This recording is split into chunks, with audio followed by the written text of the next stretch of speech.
I think Nothing Burger kind of describes. Well, no, you know what? Actually, there was some really interesting information that came out of this Xbox thing, Okay. but I look. It is what I'm.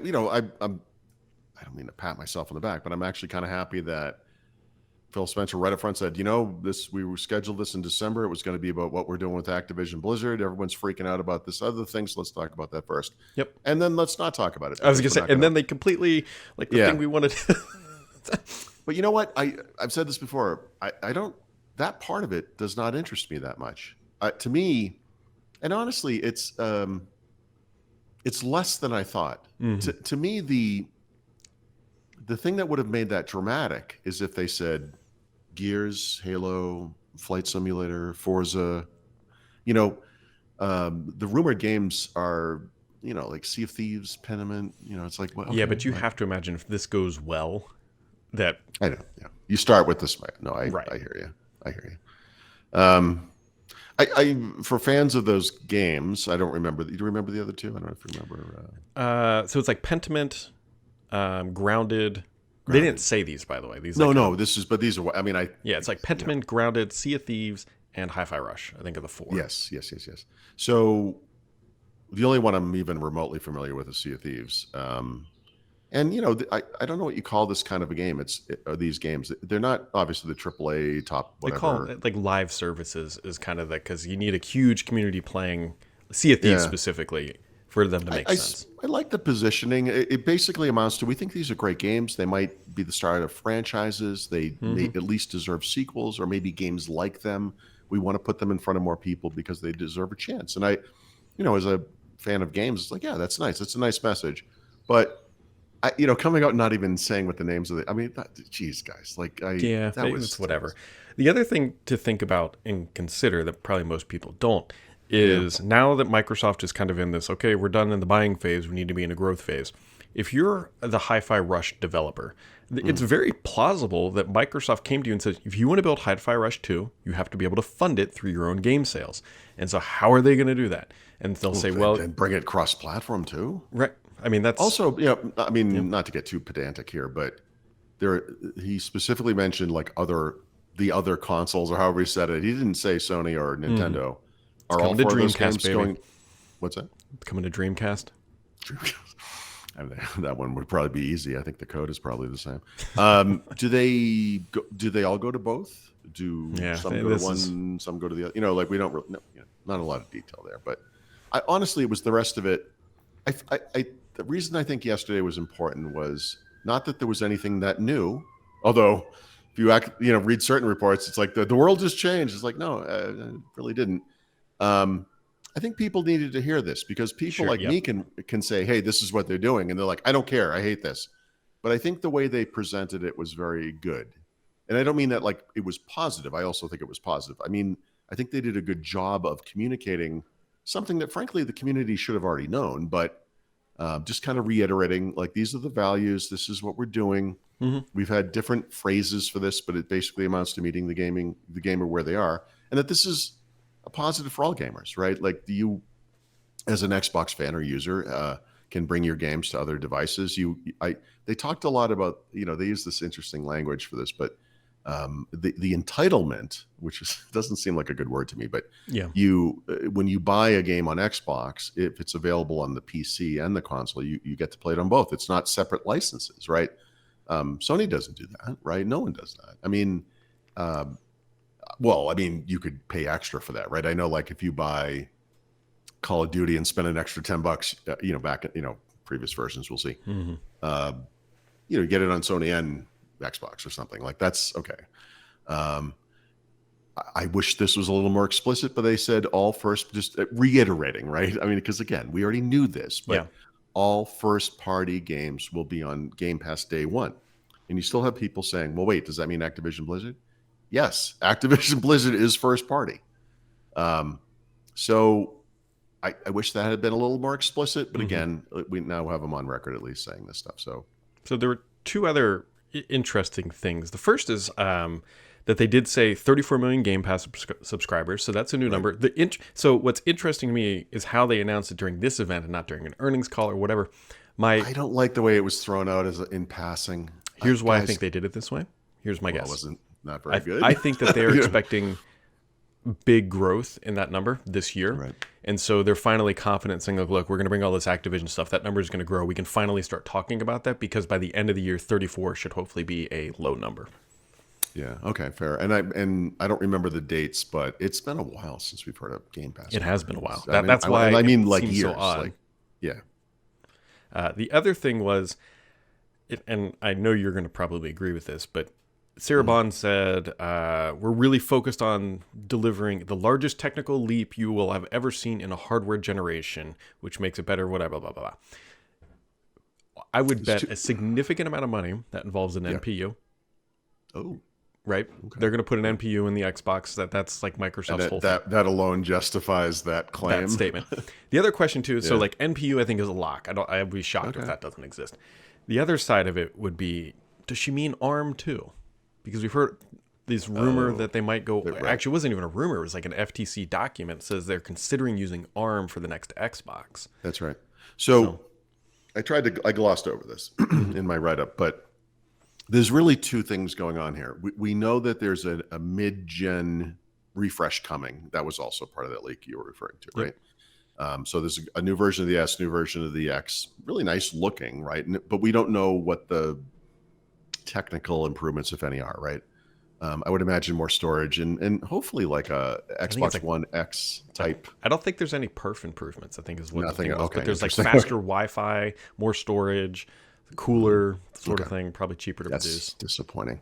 So yeah, but what she was referring to, and whoever else talked about this, is next gen, like not a Series XS refresh, like but 28 or something, 2028 or whatever. And that was the subject of that, the FTC stuff. So I have a hard.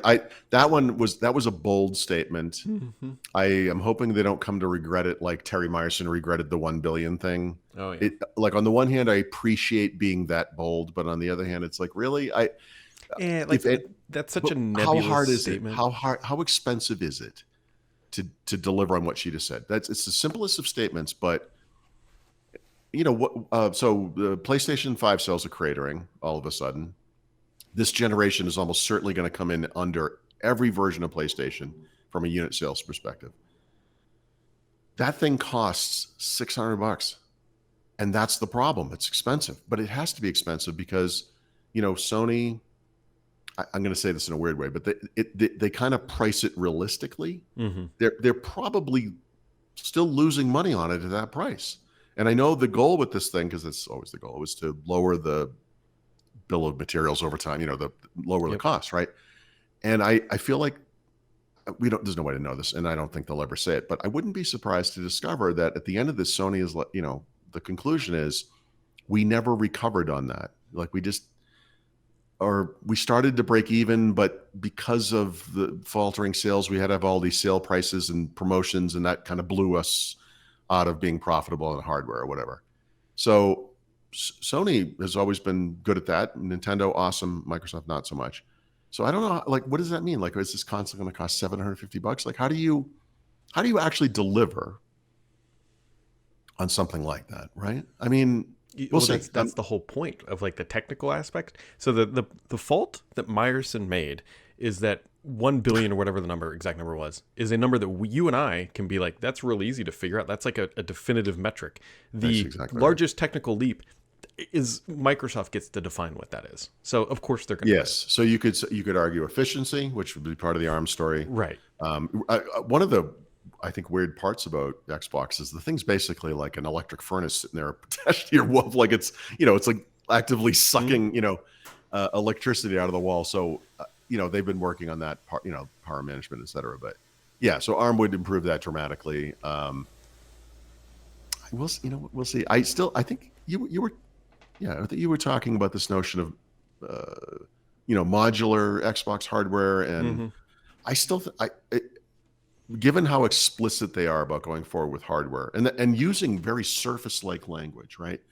This is the, what they used to say, the stage, right? For Windows 8. Like, in other words, what they're saying is, like, we want Xbox to be on every screen or whatever. But if you want the best possible experience, we're going to do that thing Surface never did, which was deliver the best possible experience on our own first-party hardware. And that means a lot of different things. It doesn't mean the graphics are going to be the highest. It doesn't mean the frame rates are going to be the highest, because that stuff always happens on PC. But the best experience is a combination of simplicity, ease of use, the quickness of getting into a game, and so hopefully high quality, yada, yada, yada, right? So I think honestly, Xbox achieves that today. I think they have for a long time. It's the reason I've been playing on an Xbox for so long, because the overall experience is better, right? Yeah, I mean, it's literally press button, get game, right? What could be easier? Right. Yeah, and if it looked like a piece of crap, I would, the convenience doesn't matter. But I think even on the S, I mean, I think Xbox looks great today. I know I will get roasted for this, but like 1080p, 60 frames per second gaming is perfectly fine for 99.8% of the audience. Yeah, I don't remember where this came up, but it's possible we went too far in the direction of realism, Hollywood style graphics all the time, 4K, 60. Nintendo, I think, makes a great case for, I mean, this stuff, it's not that it doesn't matter at all, but what really matters is the game, right? It's the game loop. It's not enough, right, for the game to be really good looking, because as we know from Netflix today, we were just talking about, my wife and I were talking about this the other night, like, this is another version. We were watching some show called, I think it's called Where's Aaron Carter, is a perfect example of Netflix in 2024. Super high quality production value, super expensive to make. This TV show is a piece of garbage, but it is beautiful to look at, really well made. It's in an exotic location, and it's garbage. And I watch YouTube videos that are made by individuals that are more enjoyable. They probably look like, crap comparatively, but ultimately, I don't know why we have to tell game makers this, but like the content really matters. Oh yeah.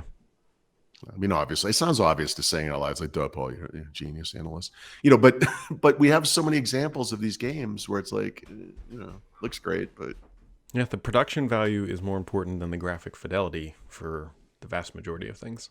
So maybe there's a little reset happening here. We'll see. I mean, yeah, I agree with you. Like, the claim is vague enough that they can use other metrics. It's not just about, because what's that digital that site that always measures like the frame rates and everything, and they compare the consoles.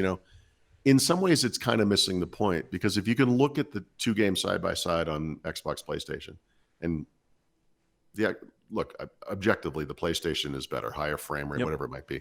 Does the Xbox version look like a piece of crap, or is it just great? Like, is it still great? Because what are we talking about? Like, why are we worried about these kind of things? I don't know, because we do. That's what we do, right? We're all kind of pedantic, OCD people. I think it's kind of built into the brain that new generation should be new graphic fidelity, and that it should just look better. Like, that's how. Well, it should, but I think we've reached the point of doesn't matter. Realism where it doesn't matter as much. Nintendo, I would say, whatever their Switch 2, whatever it is, that thing better look better, right? I mean, it's been several years. They will probably still land south of Xbox and PlayStation, PC, obviously, but there's some headroom there, I would say, for graphical fidelity, right? Xbox and PlayStation, I mean, I guess so, but are they going to start talking about 8K for some reason? Don't. Oh, they already have. I think 8K's dropped into a couple PR releases. Don't do it. Just stop. Just stop. Just focus. Just stop. Who has an 8K TV? I'm sure. I don't want to hear from you. Maybe. I'm sorry. That was a rhetorical question. Please do not email me. All at throughout that. Yes. Yeah. Yeah. We'll see. So you were underwhelmed, is what I'm hearing. I'm not underwhelmed. I just think very. So here's the problem. You know more about Xbox than almost everybody on Earth. So we collectively, people watching us, we're in this world. Like, this is we kind of focus on this stuff, So I think the issue is for you and for me and for many others, right? Hopefully, you're listening and saying like, this. When are you going to say something new? But I like I said, I think for a lot of people, this was. I don't know if they're just in denial or something. Like I think they need to hear it from mom and dad. I think that's valid. Yeah, and I think that was the point. That became the point, because originally the point was going to be like, and I love that he said it up front. Like I said, this was about Activision Blizzard. By the way, speaking of which, first game Diablo 4, end of March, guys. What? What? So what are we going to get like an individual game announcement every time something goes to Game Pass now? Oh, probably. God damn! Come on, how many games are like in the Activision Blizzard stable? Like, dude, they thousands? could probably do one a week for like the next 2 years. For years. Yeah, I mean, I know it's not going to be that way. Really, right. Typically we get 2 Game Pass announcements per month. In fact, we're due today. It's the second half of the month, or maybe it already happened. Or whatever, it doesn't matter. Every 2 weeks, and maybe there'll be many months where there are many games, and I hope so. But it's like one game. It's like, guys, come on. Although it should have been every Call of Duty game is coming on. That's what I'm waiting. I think it was Black Ops 2 is the one that I'm really waiting for. Because there was a whole bunch of Black Ops after it, but I think it was the second one was probably my favorite. I'm waiting for that to come back. Yeah, I have some dark horse favorites. Like the game ghosted horribly, but honestly, that multiplayer was some of my favorite of all time. Yeah. I love that game.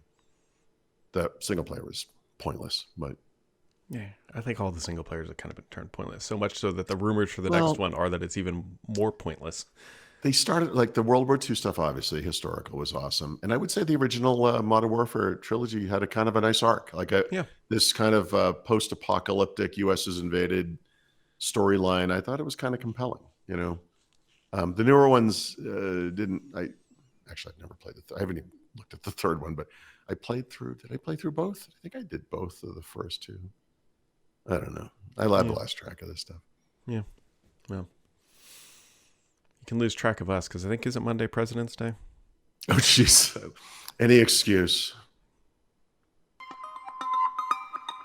God, I love the presidents.